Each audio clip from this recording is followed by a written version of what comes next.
Happy Victory Monday, Saints fans. If you woke up in an absolutely great mood, I need you to like this video. And I'm not just saying if you woke up being like, you know what, happy day. I'm saying if you woke up feeling like a styling, profiling, limousine riding, jet flying, kiss stealing, wheeling dealing son of a gun, I need you to like this video because, hey, it's a Victory Monday and the Saints' playoff hopes are still alive, baby. And we're going to talk about the playoff hopes. We're going to be talking about the path to the playoffs and some of my takeaways from yesterday's game. But before we get to that, I want to give a massive shout out to Prize Picks for sponsoring today's video. And why I'm talking about it so early in today's video is because they have a deal you can't pass up. Guys, Prize Picks is daily fantasy sports made easy. It's not gambling. It's not betting. It's daily fantasy sports. You just pick two or more players. You choose more or less based on a numerical projected stat. And it's as easy as that, and you win some money.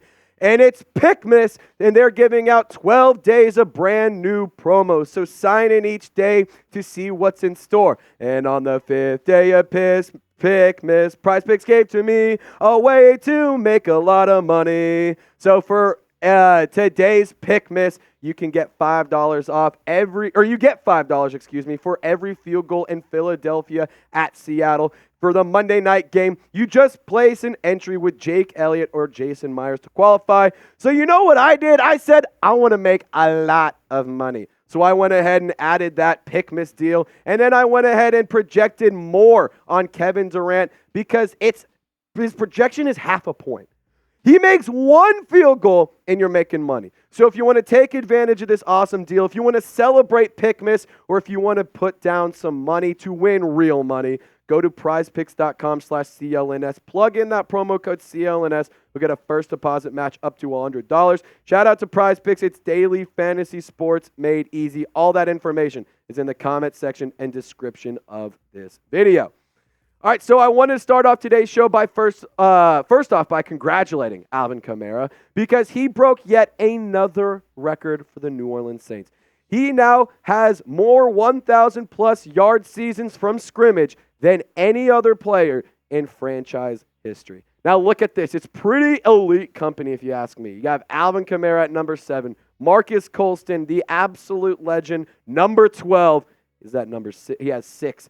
Wide receiver Michael Thomas, 4. Mark Ingram, the legend, he had 4. Deuce McAllister, the Deuce, had 4. Joe Horn with 4. Eric Martin with 3. And Ricky Williams had 3 as well. And I want to talk about some other standouts and some other things that I really liked about yesterday's game. And let me preface, I understand. It was against the New York Giants, who, quite honestly, they're a shitty football team.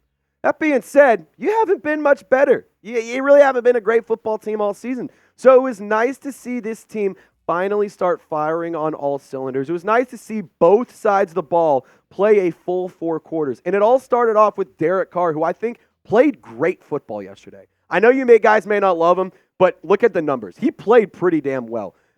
5 incompletions. You want to know something crazy? I'm going to spoil the next one.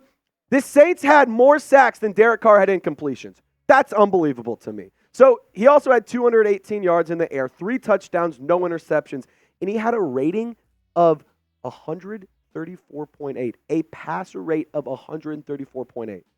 Derek Carr was playing good football, and you know what? That's pretty good to me. And a recipient of Derek Carr playing good football is none other than Jimmy Graham. I refuse to put Jimmy Graham in any of these graphics from now on. It's Jimmy Graham. And I will say this, he took to Twitter and called himself Himmy. We started it here at the channel. We started the movement. I'm just saying that was your help, and that was my help, and that was all of y'all. So I want to give some credit to Jimmy Graham because look at this man's stats. 6 receptions for 4 touchdowns. The dude literally is incapable of catching passes that aren't touchdowns or first downs. That's literally all it is at this point. It's absolutely incredible. I was so impressed with Jimmy Graham, and I'm glad that they're finally utilizing him more and more and more. He's now had multiple games in a row with a touchdown. Just keep it going. Keep it moving. I want to keep seeing that happen with the New Orleans Saints offense. He's a red zone threat, and he's a good football player still performing at a pretty good level. Whew! 7 sacks. That was absolutely insane. I mean, Tanoh Kpassagnon led the team with 3. Rookie defensive tackle, who I overheard the Chat Sports crew a minute ago saying, Brian Brzee, he hasn't been that good this year. Yeah, watch the tape. He had 2. Carl Granderson had 1. And Demario Davis got things started early in the first quarter with the sack as well. You had 4 different players get sacks yesterday. Of course, you would have liked to see a few more get some of them. I'd love to see Cam Jordan grab one. I would love to see some of the other players get some as well. That being said, 7 sacks is incredible. It's a bad offensive line that they went against. I get it. But that's still a pretty damn impressive number if you ask me. So I also want to give a massive shout out to the defense in general. They played so fast. Listen to this. In the third quarter, the New York Giants had 2 yards. And they finished the day 2 of 16 on third down. Yep, that's playing fast. That's playing smart. That's playing good football. Yeah, there was some disciplinary issues. There was the JT Gray running into the kicker on the punt in the opening drive. Sure, that happened. All that happened. But Saints defense played really, really well. And I understand it's the Giants. But this team finally played a full 4 quarters. Too many times this season have we seen them play a strong first half, terrible second half. Or vice versa, of a strong second half, but they put themselves into a 28 or a 21-point lead. Or a whole, excuse me. The Lions is a prime example of that. So it's so nice to see this team play a really good football game across the board. Alvin Kamara had over 100 yards from scrimmage yesterday. So these are things that you can build off of. The momentum, the wheels are turning, and you can finally start making something happen here. So I want to give credit to my 3 stars of the game. And, of course, I want you to shout out who your 3 stars of the game are. But Tanoh Kpassagnon, 6 tackles, 3 sacks, 4 quarterback hits. Dude was everywhere yesterday. Isaac Yiadom has been an absolutely stellar addition to this defense. Yesterday, he had 3 tackles and 3 pass breakups. He was step for step with a lot of his coverage. He has been great all year long. He has been very highly graded by PFF every single week. So Isaac Yiadom, he's definitely my star number 2. And Alvin Kamara, like I said, 16 carries, 5 receptions, 110 total yards. Didn't find the end zone. Would have loved to see him find the end zone. My prize picks would have hit. But I will say this. These are my 3 stars. These guys absolutely stood out to me, and they were stellar. So I asked for who your 3 stars are, but I want to know who your MVP. So when you tell me your 3, rank them in 1, 2, and 3 order for me. Let me know who your MVP of Saints vs. Giant was, and I'm excited to hear what you guys have to say. So coming up, I'm going to give you guys the updated playoff picture and what the path to the postseason does look like for the New Orleans Saints. And I'm going to go ahead and tell you this right now. You don't have to win the division. You can go and get a wild card spot, believe it or not. But here's the deal. I need you to subscribe because we are on the road to 25,000 subscribers. And on today's video, I just want to start off with a simple goal. Can we get 25 new subs? 25 new subs should be pretty easy to attain. I just turned 25 years old. So you see what I'm going for? I'm 25 years old, 25K subs. Let's get 25 subs on today's video. We're trying to get to 30K by the end of this season. That might be difficult, but with your help, we can make that happen. So join our squad today for live shows, live content, videos almost every single day, short form content. We have posts. We do it all here at Saints Now by Chat Sports, and it's all on demand, and it's all free. So lock us in and subscribe today. All right, no more wasting time. Let's get to the playoff picture. Here is how it shakes out right now. So you can see on your screen, right now, New Orleans is in the hunt. They are on the outside looking in. Had you beat Minnesota, you're in right now. Just saying. I mean, come on. You couldn't beat the Passionaut, who has now been benched. Love that for us. Anyway, this upcoming game against the Rams, you see them as the 7th seed. That means a lot. But you are tied with the Tampa Bay Buccaneers because of y'all's record. But how things shook out, they have the tiebreaker. They are representing the NFC South in the postseason right now. In the remaining schedule for the New Orleans Saints, you got the Rams on Thursday Night Football in Inglewood, California at SoFi Stadium. Then week 17, you have to travel to Raymond James Stadium and go take on the Tampa Bay Buccaneers, who, if you all remember, absolutely worked the New Orleans Saints earlier in the season. Then you got to take down the Falcons.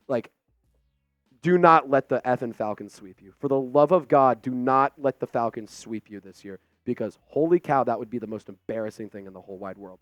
So, easiest path to the playoffs, just win out. Just win. Go 3-0.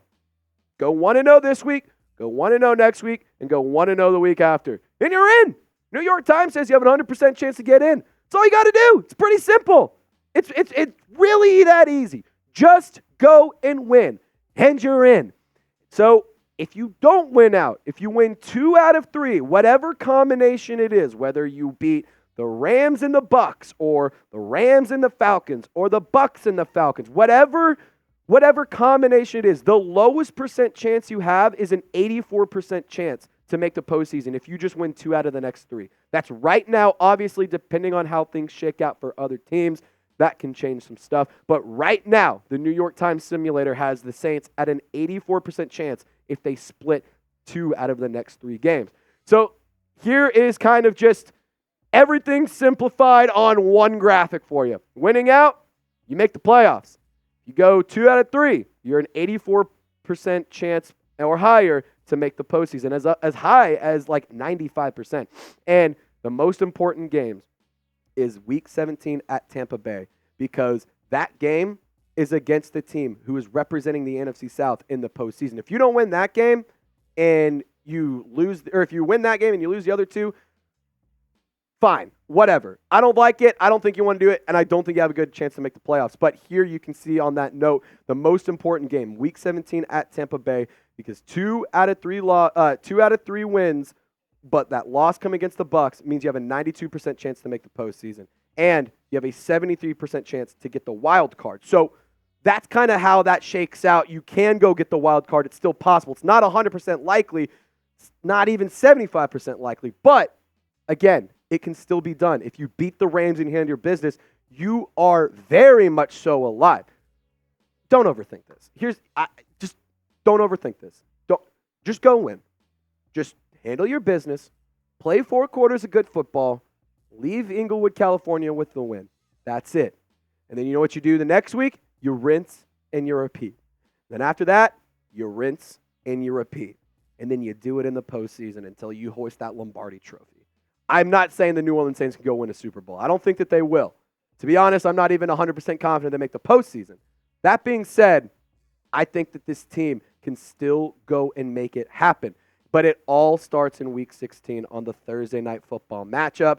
It's going to be a tough one. The Rams are playing very good football right now. They are playing at a high level. They are finding their groove and finding their rhythm at a very good time right now. They opened as 4-point favorites for this Thursday Night Football matchup. And fun fact, I got producer Chip on the 1s and 2s with me right now, and him and I are going to be hanging out, holding it down on Thursday Night Football. So I encourage you to subscribe and join us for our live watch party. We'll be live about an hour, maybe even an hour and a half before kickoff, depending on what time we need to go, because I'm so pumped up for this game. There's all the information you need to know. Join us on Thursday night. But who you got? Let me know, Saints fans. Type S for Saints, type R for Rams. You think Derek Carr, Dennis Allen, Chris Olave, Alvin Kamara, do you think these guys are going to be able to take down Puka Nacua, Cooper Kupp, Aaron Donald, and Matthew Stafford? I'm interested to see what you guys have to say. Let me know in the comment section. And as always, y'all stay golden. We'll see you next time.